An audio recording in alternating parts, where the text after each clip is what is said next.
So my first question is, what will the market look like when the stay-at-home orders are lifted? The real estate market, of course, not your grocery store. Grocery stores are rocking. I'll tell you.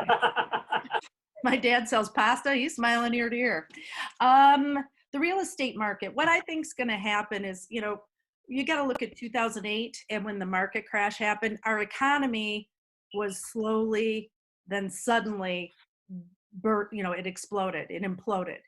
We have a very strong economy, and the economy has been building, since the housing market turned around. And I'm going back to 2012. That was a record sales year when, that came up, and we've been riding nice and high and very, very steady. And Traverse City, I've always equated to be like a steady plow horse. We've never been the, up until recently, the volatile, multi-bid off, get your bid in. That was in the last year or so that started. But previous to that, we've just always been steady. And especially looking at our second home market, I think what we're going to see is we're going to see an increase in listings, in available inventory. I do see that result coming this fall and spring. So I think we're going to see actually some corrections there. Some advice I have is, we'll always be talking, but pay attention to what the state of Michigan is saying, our governor, our city leaders, our national leaders. Don't rely on social media and hearsay. And, our board of realtors, they're just like us. They're getting information. They're not the authorities. So I would say our first line of information needs to come from federal government, state government, and then, we talk and we disseminate based on that. Brian, one question I have for you that, we've gotten some of these questions from consumers is, should someone list their house now or wait for the order to be lifted? What's your thoughts on that? Well, first answer is safety first. So if you're at your house or you can safely access your house and you want to sell, now's a good time because there are a lot of people looking. I still have a lot of clients scouring the internet, looking at houses, everything that comes on, and there are still new listings. There are. Not as many as we would normally see, Mm-hmm. but we still see a lot of new listings coming on the market. Actually, more than I expected. But you've got to be able to take your own pictures. We cannot send a photographer to your house. We cannot send a videographer to the house. Yep. Can't even send a drone pilot out right now because those are all classified as non-essential services. Mm-hmm. We can get pictures. We need pictures of your house, your neighborhood, and we can post those. Really just putting it on the market for people to look. Right. You're not necessarily going to sell it. You're creating awareness. And there's some things we can do. Mm-hmm. We can put it on the market, and then literally you can give it a short listing time and then repost it as new once we're able to send photographers to your house and restage it. Right. But we can show houses. Yep, that's an excellent point because, when the market does come back, guess what's going to happen? There's all this pent up behavior and it's all going to hit at once. Where if there was some awareness already, I know there's 2 listings we just listed when this pandemic kicked in, and I've got people lined up who want to come see it. And we also have the capability to do kind of like a reservation purchase where, short of, we can send an inspector in safely. That's still being allowed as an essential service. So we can get the inspection out of the way. If someone wants to make an offer, just contingent on, physically walking in the house, that is possible. Now we're going to go on to Matt. Matt, you had some questions. Will there be, I know there's a lot of concern, like, is my house going to be as valuable as it was prior to? Those types of questions in these situations kind of go through people's minds. So will there be any drastic effects to the property values during, this pandemic, as we come out of it, kind of in the greater, Traverse City area? Mm-hmm. The only thing that I am concerned about, having lived through the 2008 market crash, is false problems. And those false problems can be started with the big banks. And that's where my concern is right now. Some of the behaviors I saw out of the bigger banks when the word coronavirus started circulating, especially the stay in place orders, I started seeing some ridiculous behavior from some of the bigger banks. And honestly, the bigger banks are the ones that were the major contributors to our 2008 crash. It suddenly happened. I remember the day it happened. I remember the day that the bigger banks said, "Oh, no more credit lines. Your credit lines are cut off. You can't build houses." And here we had excellent credit. All our debt was paid up. So what I see is that the bigger banks could cause some false issues. And where I say to be mindful as real estate practitioners is if you are having any appraisal problems or any challenges with your loans, talk to another lender. And my high recommendation right now for lenders are the smaller community banks and mortgage brokers. The reason being, they have more flexibility. They don't have these big, huge conglomerates all over the country that they have to please and control. The smaller community banks are going to be able to be a little more flexible. The smaller community banks were the ones that got us out of the 2008 mess. Credit unions became very popular, and that's because they have a lot more autonomy and flexibility, and they can think outside of the box. When you have the big, huge boards, you can't.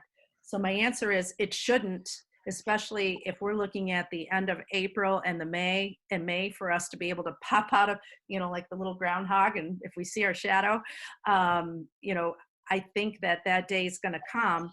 I just hope there's no false issues out of it as a result. And that really is going to take real estate practitioners to be very smart and educated and be very proactive and be on top of things now more than ever.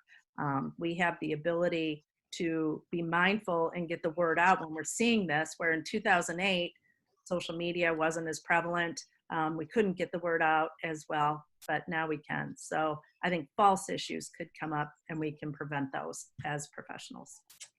That's my 2 cents. What does everybody else think? Well, I think what's really unique, especially, talking more specifically about the Traverse City and kind of the greater Traverse City area, we've got a top 3 wine region in America. We've got a top 10 beach town in America. We've got the most beautiful place in America over the Sleeping Bear Sand Dunes area. So we have a lot of unbelievable spots around Traverse City, not to mention endless lakefront property and lake here, the chain of lakes. So I think for us specifically, we have I think other areas in the country are probably going to get hit pretty good, but we have such a beautiful place that I think we'll probably stay fairly strong. My question would be, I guess, from a first time or a new lake home owner. Maybe you just purchased a lake home in the last 6 months and you're getting through your first winter, haven't experienced that, opening up for the spring and summer. And it may be a longer time too, a longer duration for the winter, because if you don't have time, you are allowed to go check on your second home in Michigan, but maybe it just doesn't work out. Maybe you have kids, or you could be possibly still working, and maybe you just don't want to travel right now. So you might have a longer period. What kind of proactive steps could you take as a first-time lake homeowners to look for any problems over the long winter? Right. Yeah, I think for a first-time lake home over a long winter, I think water is always the most dangerous thing to look for. Whether it's snow on the roof, too much weight, or if you have an older cabin, a lot of times the connection between the chimney and the roof and the ceiling can cause some leaks. And in the wintertime, that water is going to expand and contract and snowball into different things. And if you're not there to see it over the winter, you won't notice. But you can look for water marks, check your plumbing under the sinks. If the water, toilets can crack, if the water freezes, I think that's usually the most dangerous thing as far as coming back to a big mess that can snowball into something really big. So, and then beyond that, just, run all your appliances, make sure you don't smell any electrical wire burning in case some, critters started munching on the wires or something. Those are the main things, but everything else is sort of just kind of common sense stuff. Security for houses and lake homes, especially with the COVID situation, you know, you're not able to get there as much, or over the winter time, or any second home, you're just not going to be there quite as often. What kind of concerns should I have as far as burglaries or security cameras, security services? How can I keep an eye on things and make sure everything's safe? Right. Well, you know, one good thing about Northern Michigan is, you know, everybody has crime, but we have a very low crime rate. So we're very lucky for that. Yeah, I would agree. But one of the things I would add is that you also need boots on the ground, meaning that when something happens or you see something and you're not sure what's going on, you can call somebody, a neighbor, a friend, somebody in the community.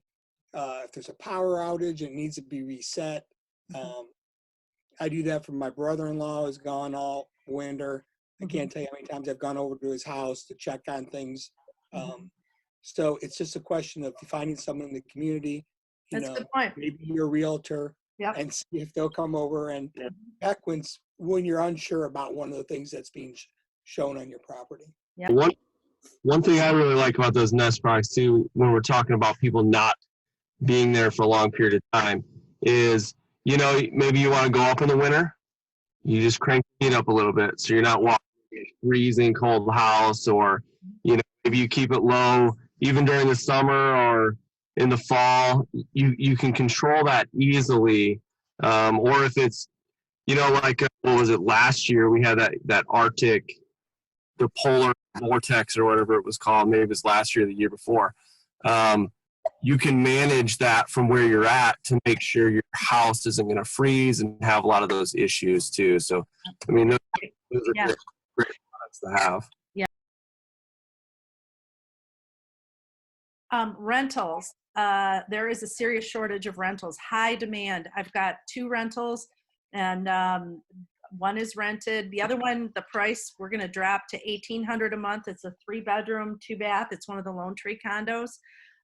They'll do month to month, but there is a high demand for rentals. I had 2 requests for older folks who needed to be separated from, you know, they had like mom living with them, and they were worried about, you know, limiting her exposure to her kids and stuff like that.